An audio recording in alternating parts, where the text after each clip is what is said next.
C building, and it's the famous thing you see the crew come out and they go to the van, right? Well, if you look at the doorway or the threshold of the doors that they come out, you'll see mission patches, stickers, all over that door, and quite often you'll see the crew come out and touch their sticker.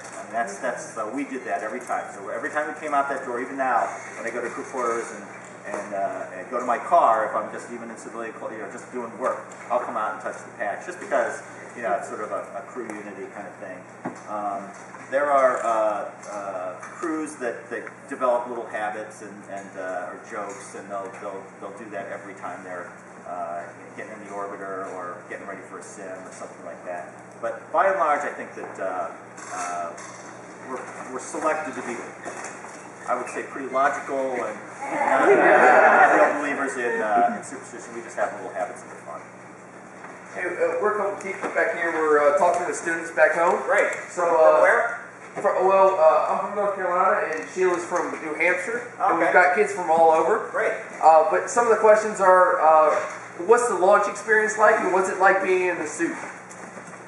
Okay, well, let's see. So we have two suits. One's an orange suit, that's a launch and entry suit, and that's primarily the suit. That suit is designed as a survival suit in case we have to bail out of the shuttle. So that's the reason it's bright orange is so it can be seen by search and rescue, and it's a pressure suit so that if we have to bail out at high altitude, it provides an atmosphere and breathing and all that stuff. So. And Dan, they got a demonstration of that. Oh, great. Okay. So the Aces is a very comfortable suit because it's primarily rubber and fabric, and it's a comfortable suit.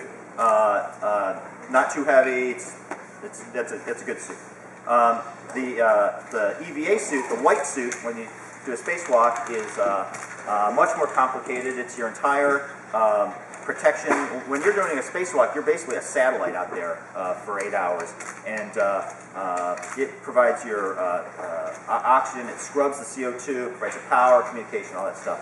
Weighs about 300 pounds here on Earth, and costs more than all of us make in this unit together. So that's a very cumbersome suit, and when you train it on the Earth, it hurts a lot because it's hard.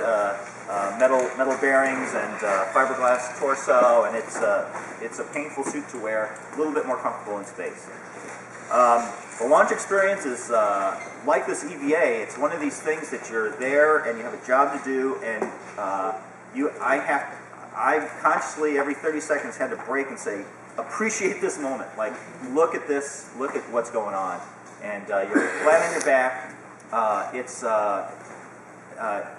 If you do get the opportunity, or if you had the opportunity to watch a launch from 3 miles away here, you'll feel the pounding in your chest. You can't believe how loud it is.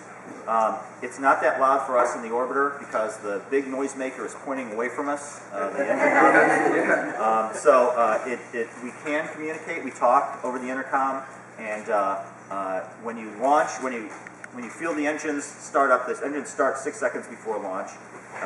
You can feel the rumble, and then the entire vehicle, because of the force of the engine, it's not there's a pivot point. The vehicle will rock a little bit, and then when it comes to top dead center again, that's when the solid rockets blow. It's a big kick in the pants. I mean, it is you are going somewhere. It's like a catapult. And Mark Kelly, my first pilot, said it's like the hand of God comes down and just pulls you off the planet.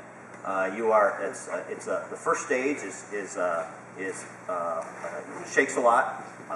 The solids do not provide a very smooth ride, but it is unmistakable that it's like sitting in a high-performance car, and you step on the accelerator and you go fast, and you accelerate faster and faster and faster, and then the solids blow. That's a big boom. Solids go off at 2 minutes, and then it's very smooth, and the liquid engines they're throttled up at that point, but the more fuel you're burning off, the lighter you're getting, so the more you're accelerating, the faster you are accelerating. And you get to 3 Gs. At 3 Gs through your chest, which is the easy way to take it. It's not pulling blood out of your head. It's just pushing it towards your back. At 3 Gs, depending on your adrenaline level, it can feel difficult to breathe. You're making conscious efforts to breathe. But on the flight deck, of course, you're monitoring all the instruments and making sure everything's working the way it should work.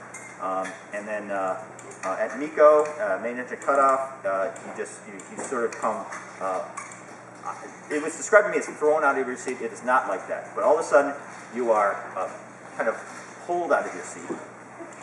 And the big trick there is you take your pencil and you let go, and it floats right in front of you.